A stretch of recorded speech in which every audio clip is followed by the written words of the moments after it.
In a quiet suburb outside Prague, where flower beds bloomed in perfect symmetry and the fences stood white and straight, Clara lived a life most would envy. Her husband, Marek, was a respected architect. Their home was a testament to his taste, minimalist, precise, and cold.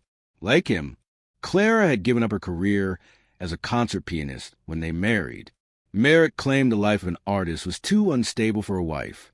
"Play for pleasure," he said with a smile that never touched his eyes. She obeyed, folding her music away like pressed flowers in a book. But she never stopped playing, only in secret, only for herself. At dinner parties, Clara was the picture of grace.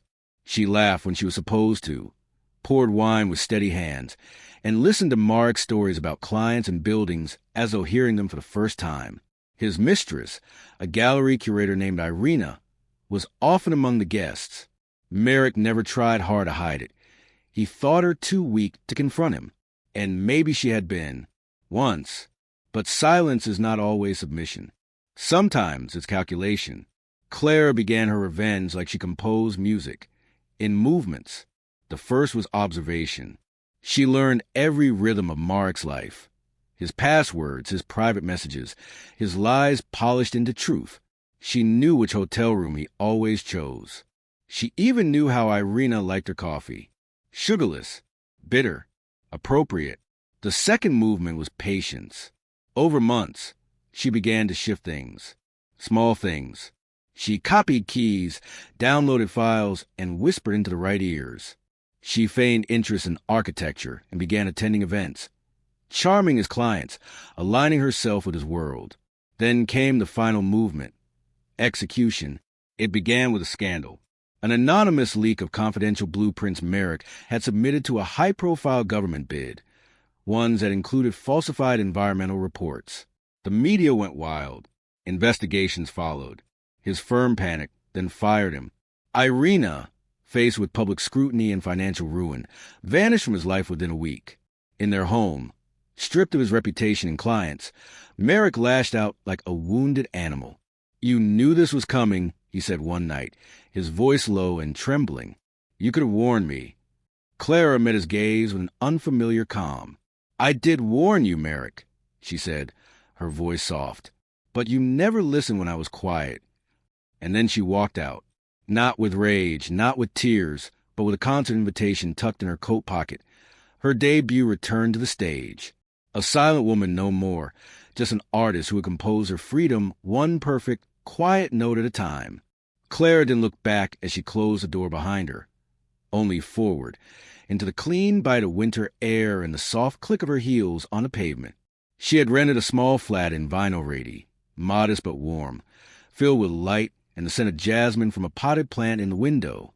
The grand piano sat in the center of the room, like a heart finally beating in her chest again. Her fingers, once stiff from neglect, danced freely now. Her debut concert was 3 weeks away, and the program was nothing short of a message. Rachmaninoff's Prelude in C-sharp minor, followed by Chopin's Nocturne in C minor, and ending with her own composition, The Quiet Game, a storm wrapped in stillness.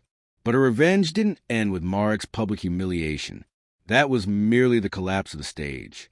The real ending was slower, deeper, the kind of revenge that doesn't just destroy a man, it renders him invisible. Marek tried to rebuild. He emailed old contacts, rebranded himself as a consultant, even attempted to publish a memoir filled with half-truths and veiled blame. But his name had become radioactive. Investors vanished. Friends became ghosts. And every time his name made a headline, it was next to the word fraud. Meanwhile, Clara's name began to rise again, this time on posters, programs, and lips that once forgot she existed. At her concert, the hall was filled. Critics, musicians, journalists, and strangers who whispered about her return. As the final note of her own piece faded into the velvet of the room, there was a silence that stretched like breathless awe, then a storm of applause. Later that evening, Clara walked alone across the Charles Bridge, the Vltava dark and calm beneath her. She didn't smile. She didn't cry. Her revenge hadn't been loud. No confrontations. No shouting matches. Just precision. Like architecture. Only hers was emotional and far more enduring. She had once been a woman erased by a man who feared her brilliance. Now, she was a woman remembered for the silence she turned into power. And somewhere in that cold, empty house lined with blueprints and regrets, Merrick stared at the piano she left behind, untouched and mute.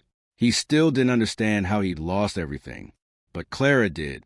She had simply changed the tune, and he had never learned how to listen. The following months unfolded like pages from a novel Merrick never thought he'd be forced to read. One where he was not the protagonist, but the cautionary footnote. He lived in the same house, but it had become a shell, stripped of its soul. Clara had taken nothing material with her when she left. No money, no furniture, no art. But she had taken something far more devastating. Presence. Without her, the space became foreign, unlivable in its perfection. The light didn't fall the same way. The silence was not the soft kind that invites rest. It was suffocating, a mocking echo of the one she had endured for years. Merrick tried calling her once. She never picked up, but she did listen to the voicemails he left in the middle of the night, half drunk, whispering apologies too late to matter. "I missed the way you used to play in the mornings," he said in one. "I didn't realize how much noise that made in me."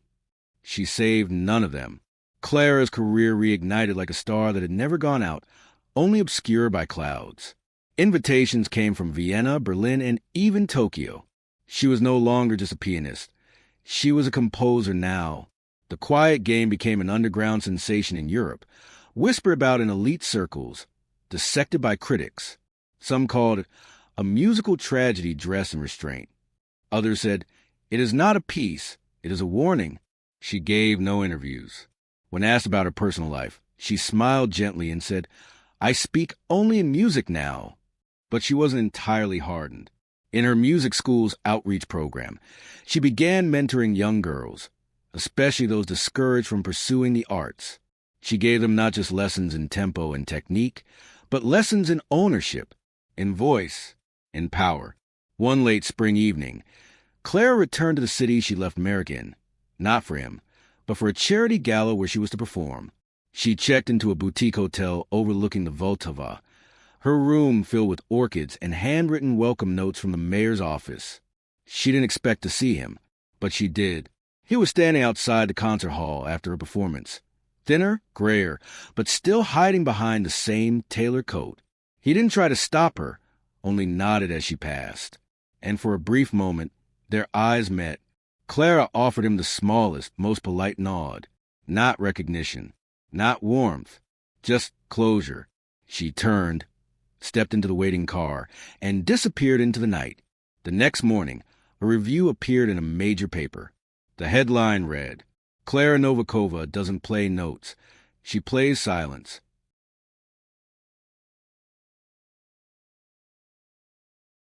And deep inside his empty house, Merrick sat at the piano bench, touching the keys with clumsy, desperate fingers, pressing down on silence, hoping to find what she had once given him freely. But the keys gave him nothing back. Because silence, he finally understood, only hurts when you've earned it. And her revenge, gentle as it seemed, would echo longer than any symphony ever could. Years passed. Clara's name became legend, spoken in music academies, whispered in green rooms, printed in bold across concert posters across Europe. Her signature piece, The Quiet Game, was now considered one of the most emotionally complex compositions of the modern era. Aspiring pianists approached it with reverence, their instructor's warning. "This is not a piece you play, it's a truth you must have lived." And still, she never once gave a public statement about its origin. Merrick, meanwhile, faded from the world he once commanded. The house he had so proudly built was sold to cover legal fees. No firm would hire him. The mistress who once flaunted his arm left without a trace. He moved into a small flat above a bakery, where no one knew his name. Occasionally, he'd hear her music on the radio, her name mentioned with reverence, and he'd close his eyes, haunted not by the sound, but by the absence behind it, the silence between the notes. On her 50th birthday, Clara performed her final concert at Prague's Rudolfinum, beneath chandeliers that shimmered like falling stars. The audience stood breathless as her last note lingered in the air. When it faded, she rose, bowed once, and walked off stage the final time. In the dressing room, a young reporter timidly approached. "What does the quiet game mean to you?" he asked. She smiled softly and replied, "It means you don't have to shout to be heard. You just have to wait until they finally learn to listen." Then she turned off the lights, closed the door behind her, and stepped into the quiet of a life finally hers.